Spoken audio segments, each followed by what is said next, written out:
Эй, парень, как лучше путешествовать? Не знаю. Может, пешком? И автостопом еще можно сходить.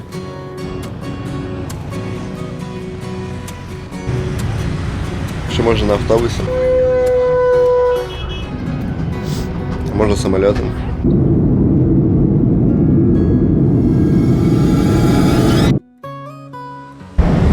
Но это не наш вариант.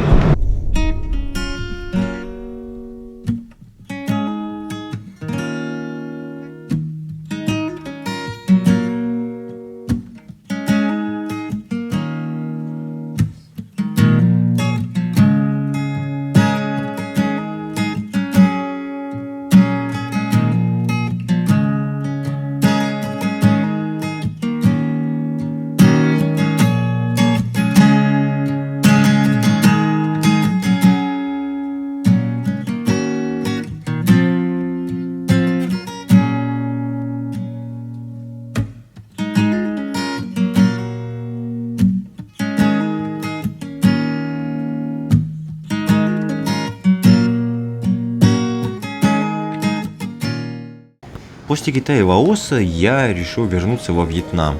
Вьетнам, в общем-то, классная страна, но путешествовать пешком или автостопом там не особо я хочу. И я просто решил купить мотоцикл, сесть и поехать вперед. Привет, друзья! Раннее утро, я во Вьетнаме, снова на байке.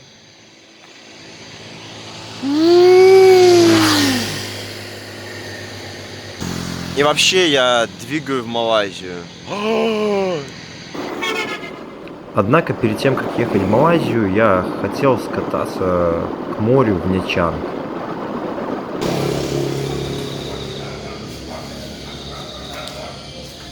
Но сентябрь месяц, дожди и практически сутки я зависаю просто где-то в гамаке на трассе.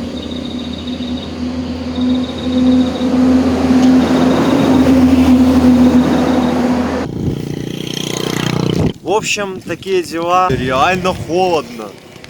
А, это белорусские перчатки. И сейчас они меня спасают. Заеду в Нячанг, там у меня друг. И уже потом оттуда двину в Камбоджу и так далее, и так далее, и так далее. Я ведь решил заехать в Далат, но передумал. Это все погода. Почти на подъезде я уже свернул просто в сторону моря. Там всего-то нужно было проехать через горы. Кстати, вид обалденный. А если остановиться, то такая тишина.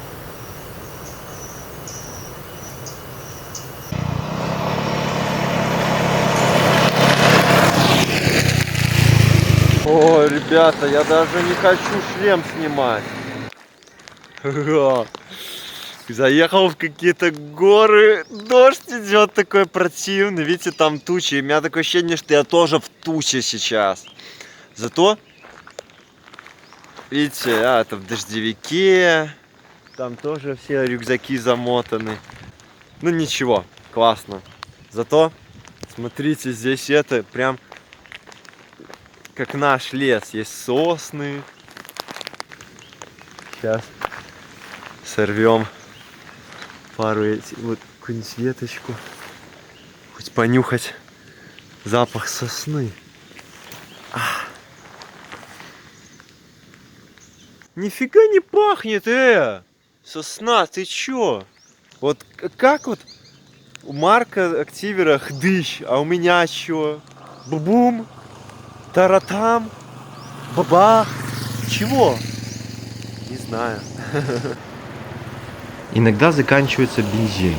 Но заправок по пути просто немеренное количество. Бензин стоит, кстати, в районе 90 центов.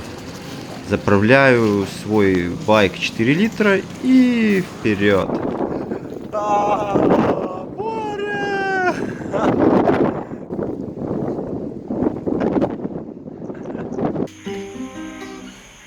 Каждый день в путешествии заканчивается и начинается абсолютно по-разному. Там никогда не предугадаешь. Вот и я ехал и искал ночлег. И меня пригласил к себе переночевать хозяин придорожного кафе. Увидев, что у меня есть укулеле, Он принес свою старую гитару и сыграл мне какой-то свой мотив. Должен сказать, что вечер удался.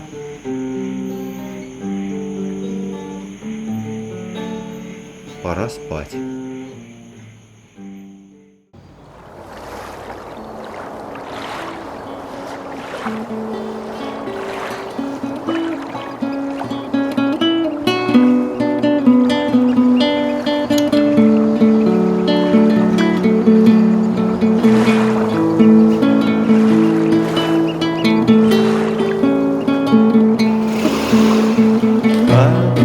Глаза по утру и навстречу ветру лети.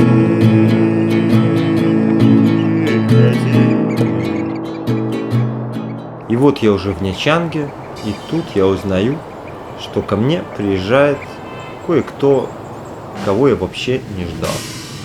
Саня ко мне приехал. Откуда Саня приехал?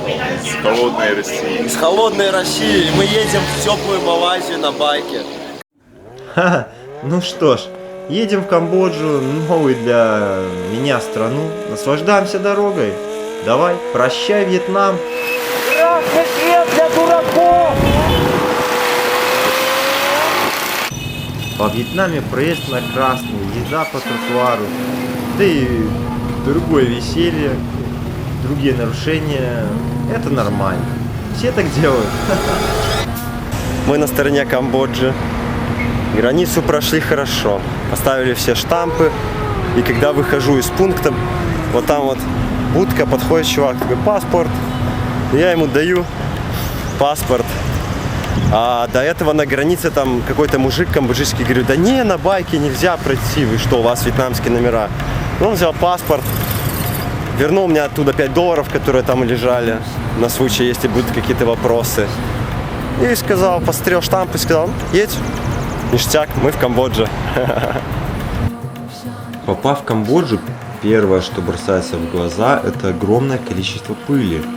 Как ни странно, среди всего этого стоят казино, и вдоль дороги их довольно много. Дороги вообще в Камбодже убитые, за исключением разве что одной дороги, которая идет от границы с Вьетнамом и до Таиланда через Сиам-Рип, где Анкор-Ват. Первым делом мы решили отправиться к морю, так как соскучились по морю. Тогда-то мы и увидели дороги, хотя дорогами назвать это довольно сложно. Скорость я, конечно же, на таких дорогах развить не мог. То и дело мы утопали в огромных тучах пыли от больших мимо проезжающих машин. Двигались мы не быстро, зато сэкономили топливо. Ведь мой мотоцикл потребляет, наверное, на литр меньше топлива, если ехать ниже 70 км в час. На второй день мы добрались до моря около города Кампот. Это была длинная коса, уходящая в море. Вообще стоит обратить внимание на краски вокруг и вообще на окружающий пейзаж. Краски просто обалденные. Посмотрите на небо. Оно такое объемное. Камера даже и близко не может передать то, что мы видели своими глазами. Эти облака. Зрелище какое-то нереальное.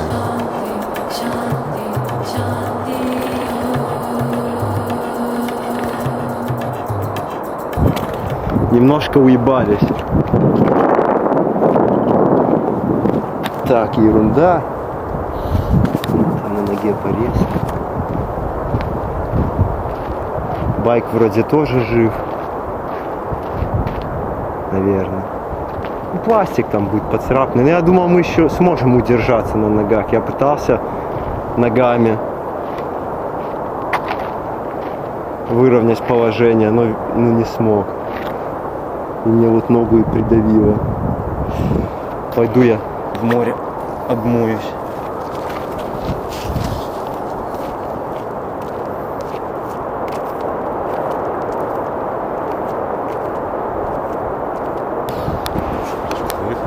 Ну все, мы же так грязь всю проехали, теперь потихоньку поедем. Хуй, блядь, я пешком пойду сам.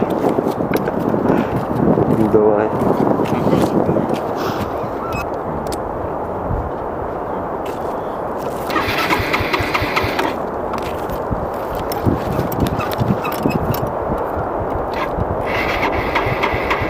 Еще сейчас не факт, что заведусь, подожди. Все.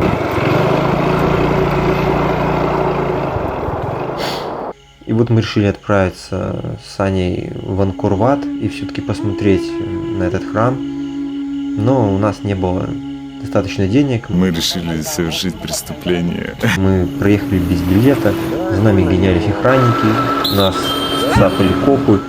Мы толком ничего не увидели. Однако позже мы вернулись туда и все-таки посмотрели. Этот комплекс был заброшен еще в 15 веке, однако в 1860 году Анри Мо обнаружил его в джунглях, и он быстро снискал популярность. Размер комплекса грандиозный, 24 на 8 километров. И жило там более чем 500 000 человек. Анкор как бы представляет собой карту звездного неба. Это из индуистской мифологии. Инженеры тех времен не только построили гигантские храмы, а также укротили водную стихию и построили грандиозную растительную систему. Только для одного рва вокруг Анкор-Вата было выкопано более чем 1,5 миллиона кубометров песка. Тут даже есть храм киногерой. Один из храмов прозвали храмом Анджелины Джоли.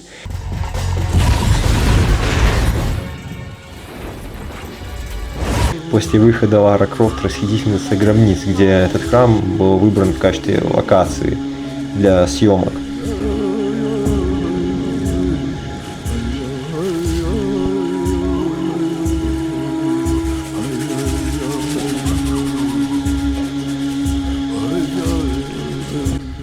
Анкор был одним из крупнейших городов доиндустриальной эпохи. Однако прошло много лет, и в 70-х годах 20 века к власти пришли красные кхмеры. И началась война, и они обильно изуродовали комплекс. Но он все-таки устоял, пока в 1992 году не был внесен ЮНЕСКО в список мирового наследия.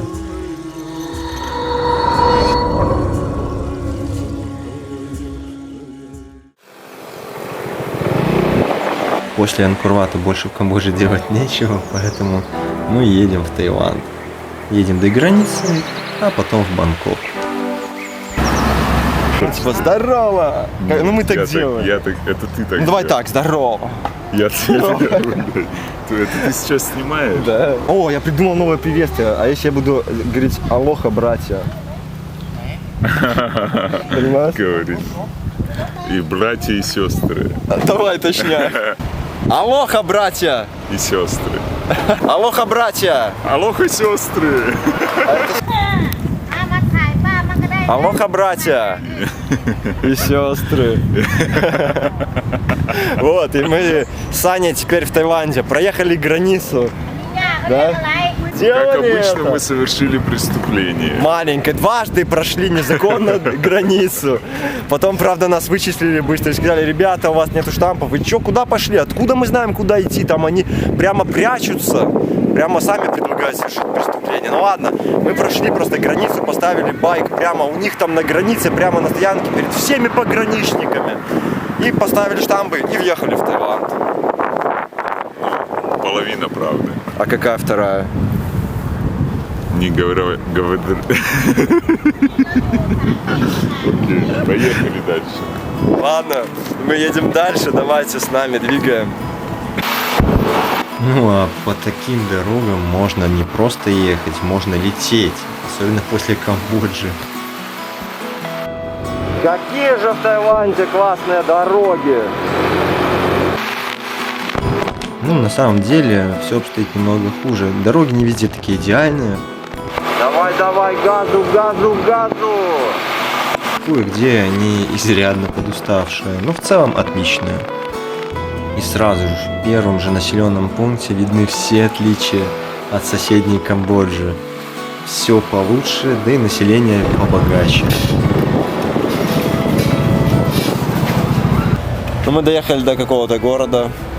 Надо передохнуть, купить, покушать. Чем-то мы будем заниматься. Чем-то будем заниматься. Чем-то... Потом что-то мы вам расскажем. Может быть. А вот смотрите, 7-Eleven наконец-то. Я так скучал. 7-Eleven. Мы с Сашей решили сначала перед Бангкоком заехать на море и искупаться. А это... Что надо делать? Смотрите, какая у него борода. Че прячешься? Поехали. Поехали.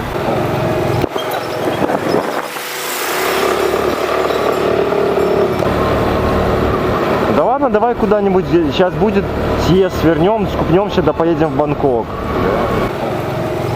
Ура, море! Мы увидели море. Хотя вроде недавно были, но море это такая штука, что начинаешь скучать на следующий день. Море вроде бы чуть-чуть спокойнее. Давай здесь.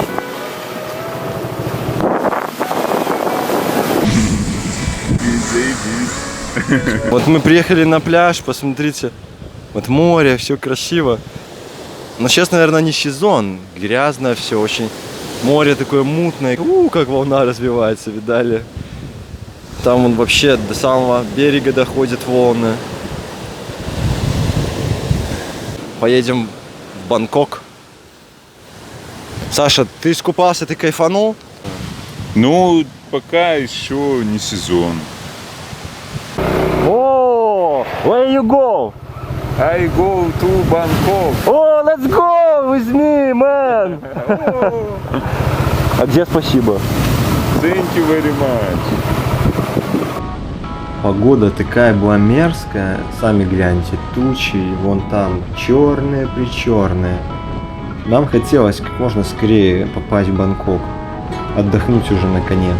Но на подъезде, помимо пробок, мы уперлись в платную дорогу, на которой нельзя было ехать мотоциклом. И объехать уже никак было лень, устали, и мы решили в очередной раз совершить преступление. Так что нас никто не заметит.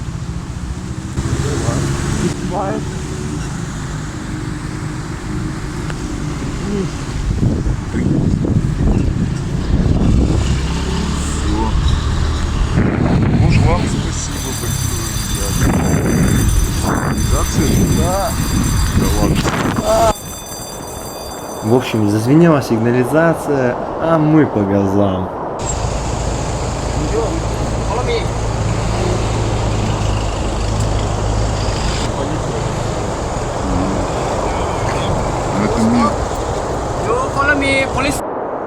Полиция нас сопровождает в полицейский участок, как видите, много мотоциклов. Мы думали вначале вообще куда-нибудь свернуть в сторону, но потом все-таки передумали, не решились. Надо было так аккуратненько. Второй день в Таиланде, в полицейском участке уже. Это бывает.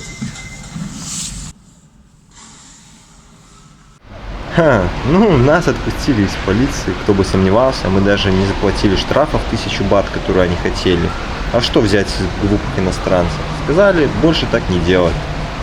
Мы и не спорили, сразу уехали. Едем теперь в наши новые апартаменты. Мы сняли комнату, и сразу почему-то всплыла идея, почему бы не принимать каучсерферов? Потому что нас 100 раз принимали, и мы тоже решили. Короче, сегодня у нас 3 каучсерфера, посмотрите, сколько рюкзаков.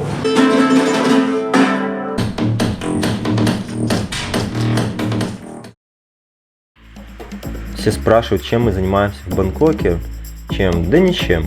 Балдеем, гуляем, осматриваем, так сказать, достопримечательности, которые мы видели уже много раз. Смотрим на всякие красивые здания. И наше любимое хобби – куда-нибудь забраться повыше. Сказано, сделано. Поднимаемся через торговый центр, находим служебную лестницу, и вот оно, идем этажей 20-30 и выходим на крышу, вот она дверь. Что же за ней? Давайте посмотрим. Какой-то мусор, нет?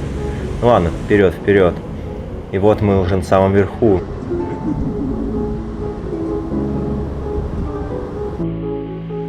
Вот это вид, да? Смотрите. Отлично. День удался. У меня появилась идея поехать на завод Yamaha и попросить у них спонсорской поддержки. Как вариант, ремонт моего мотоцикла бесплатно. При въезде мы видим сервис-центр и офис Yamaha. Кончер. Many parts. Some parts is okay. Any help, it's very good.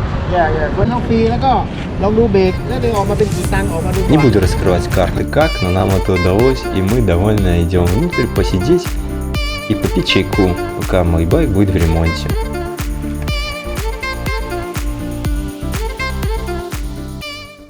Так, нам будут показывать сейчас кино. Итак, мы вот смотрим, как чего производится. Нам это могли показать, а все остальное нам не показывают, потому что слишком много секретной информации.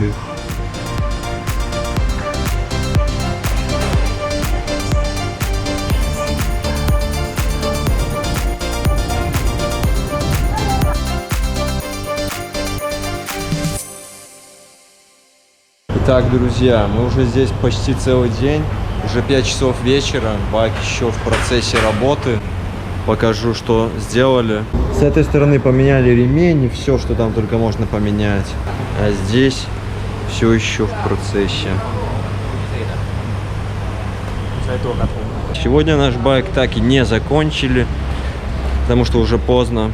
Но нам дали новый байк пока на замену временно. Вот на таком сегодня поедем. Как тебе, Саша, новый байк? Ништяк.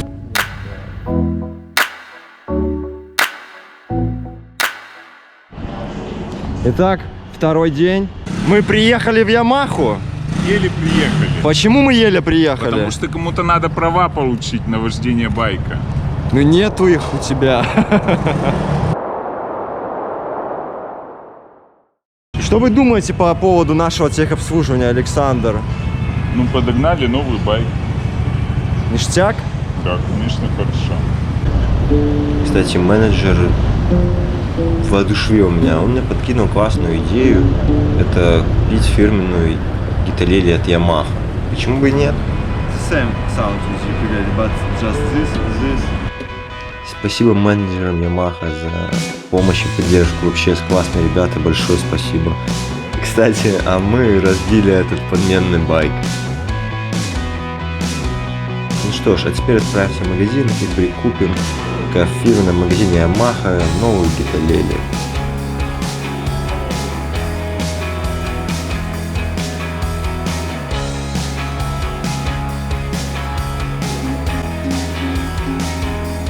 Новая гиталели Yamaha.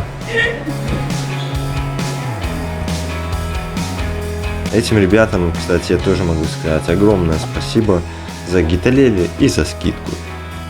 Помимо этого мы сходили в университет узнать насчет работы, а также много чем занимались, гуляли по улицам красных фонарей и не только.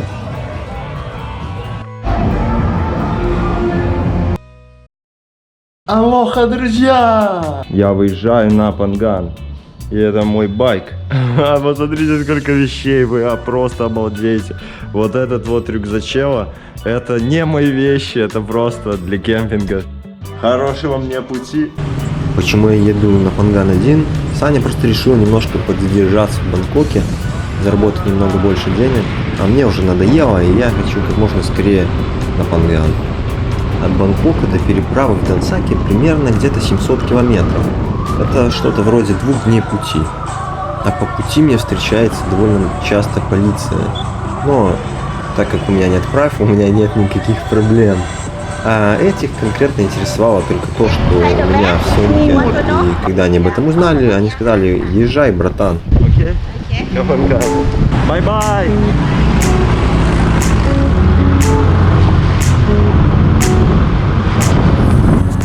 А до Пангана остается уже совсем немного. Но, к слову, на дворе декабрь, а это последний месяц сезона дождей здесь. И дожди поливают с завидной постоянностью каждый день. Так что сколько у меня было остановок по пути, я даже не считал.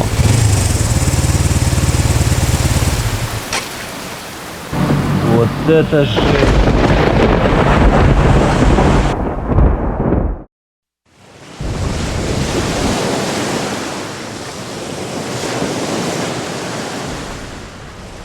Что Чтобы переплыть на Панган, нужно сесть на паром, который стоит 210 и 260 бат, если вы с мотоциклом. Остров Панган. Остров облюбован еще 100 лет назад королем Таиланда Рамой V. Бесконечная кокосовая роща и чистая спокойная вода. Спокойная она от того, что остров окружает песчаные косы. Панган и есть в переводе песчаная коса. Собственно, за неделю, что я на острове, я познакомился с множеством разных ребят. И мы построили большой палаточный лагерь прямо на берегу моря. Каждый занимается чем хочет, спит. Кто-то загорает, кто-то еще чем-то занимается, кто-то купается, кто-то читает книгу.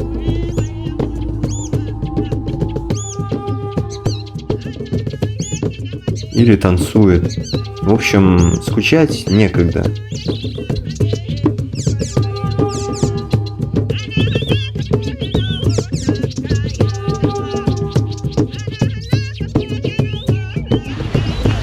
Кстати, Саша уже приехал. А сейчас, помимо него, я встречу кое-кого еще. Вот ждем, короче, сейчас приедет мой братан Вован. Idian Saulu, Idian da Bianchi, Ni Banjo man, Woman Henkausin. Это приехал Вован! Вован, ты почему такой болван?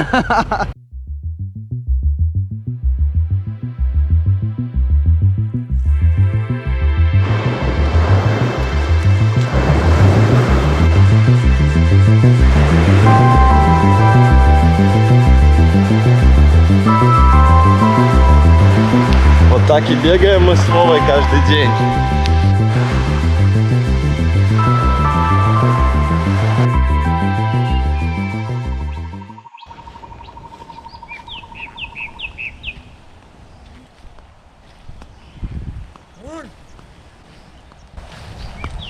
Вернулся батька. Здорово, Вован, что принес? Кокос.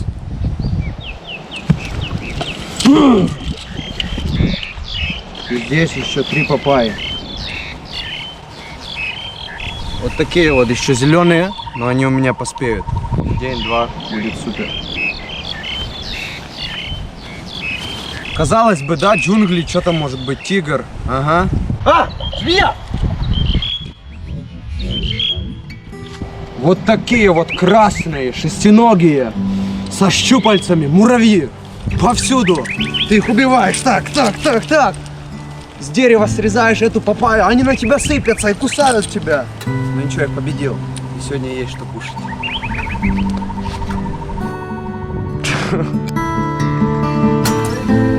Какое вот удовольствие кататься по этому живописному острову с его видами и наслаждаться. Небо, пальмы, которыми засеян практически весь остров. А мы практически ежедневно выбирались в разные места, водопады, пляжи, горы.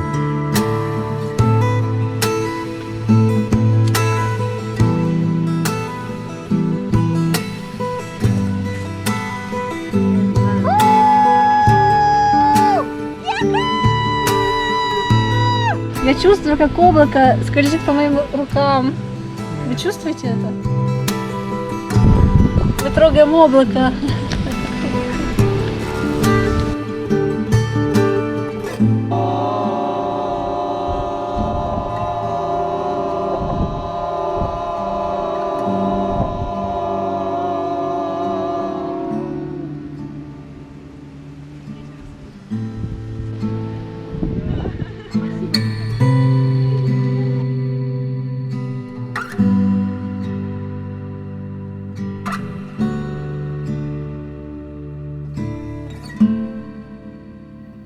А на закате мы собирались на пляже, играли и слушали музыку, провожая солнце.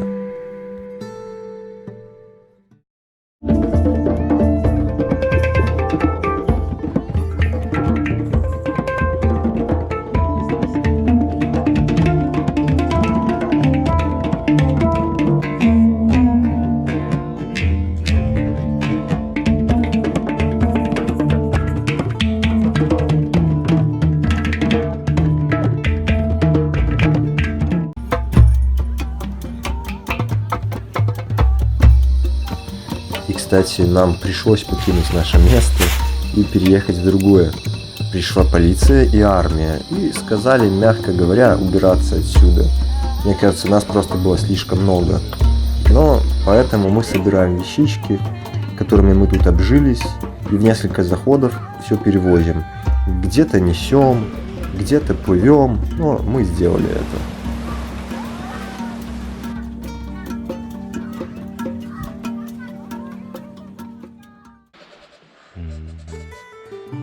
Вот такой мы сделали лагерь.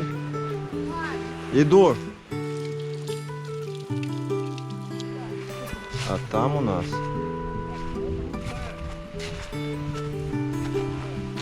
кухня. Ну и там еще палаточка. А что у нас там?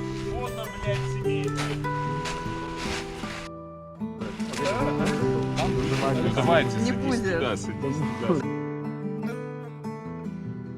Так, Леха, что ты делаешь? Леша жарит тухлое мясо. Зачем пропадать добру? На кокосе причем, обратите Да, внимание. кокосовый мангал. Вы знали, что у кокоса есть 322 или что-то в этом духе применений? И одно из них Это охуенные угли. Реально охуенные. Вот испечь картошку, берете, расчехляете кокосик, поджигаете все это дело, блядь, снизу сверху, просто внутрь картошину. И, блин, ей там охуенно. Она печется себе, печется, а потом ее можно будет съесть.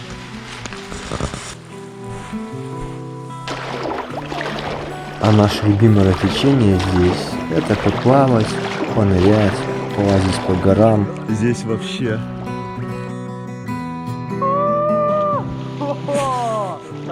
Давай!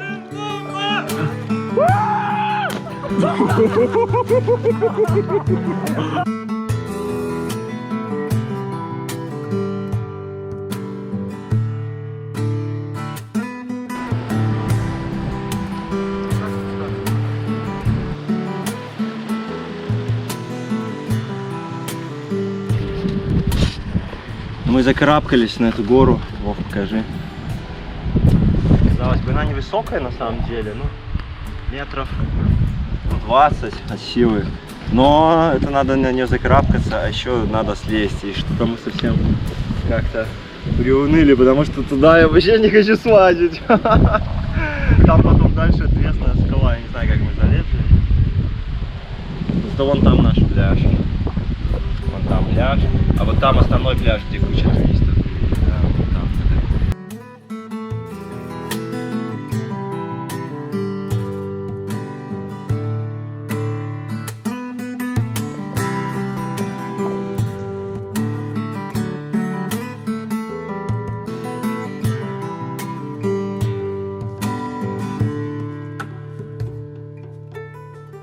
Пришло время расставаться с Копанганом. Пока-пока. Едем мы... Куда мы снова едем? Я не знаю, куда. А, мы едем в Малайзию. Малайзию? Неужели? Наконец-то, да? Малайзия хорошая страна, кстати. Классно, мне нравится Малайзия.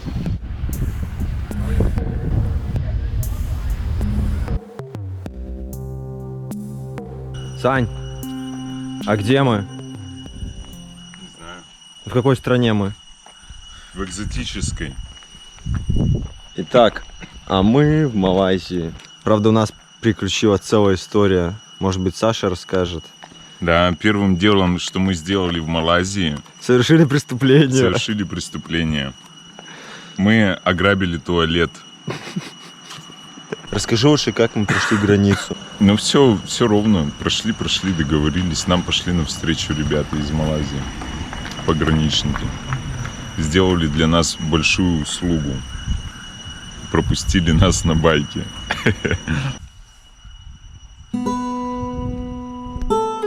Дороги в Малайзии хорошие, бензин дешевый, где-то 50 центов за литр. Наша цель – самая южная точка континента Евразия – это мыс Пиай. Ехали мы не спеша, ехали, ломались, чинились, ночевали в палатке хоть где, на зонах отдыха по пути, там же и мылись. Умывальники, там душевые, в общем, здоровенный такой комплекс. Доехали до столицы Куала-Лумпур.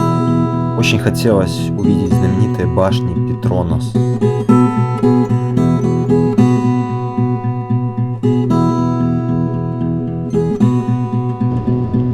А также заскочили в малазийскую Ямаху сменить масла.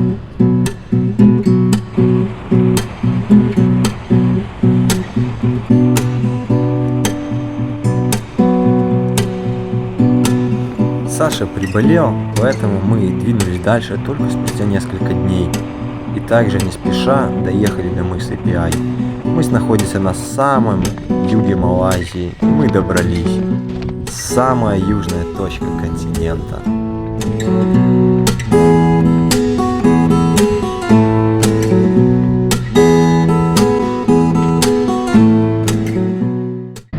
Этот фильм руководство для чайников.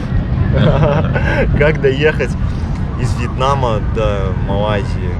Я не знаю, сколько это тысяч километров, на самом деле очень много. На данный момент на моем байке пробег около 14 тысяч километров. За это время я сменил 4 задних подкрышки. Там, я не знаю, десятки раз я прокалывал заднюю эту дурацкую шину. И латал, что только не делал. И, ну вот вроде бы больше поломок не было никаких. Ну несколько раз мы падали, раз 5-6. Вот. Последний раз нас просто сбила машина. Поэтому это руководство для чайников. Как вообще доехать. И остаться целым. Поэтому, ребята, я хочу сказать вам напутствие. А вы возьмите и сделайте этот первый шаг, и у вас однозначно все будет отлично. То лучше задумайтесь о своем времени, цените его больше и больше путешествуйте, наслаждайтесь жизнью. Можете учиться играть, можете учиться рисовать, там петь, все что угодно. Просто выходите и делайте то, что вам нравится. Сколько можно ждать? Пора действовать. Верь в себя, и у тебя обязательно все получится. Ребят, несмотря ни на что, верьте в себя. У вас все получится. Верьте в себя. У вас точно все получится, ребята. Верьте в себя, ребята.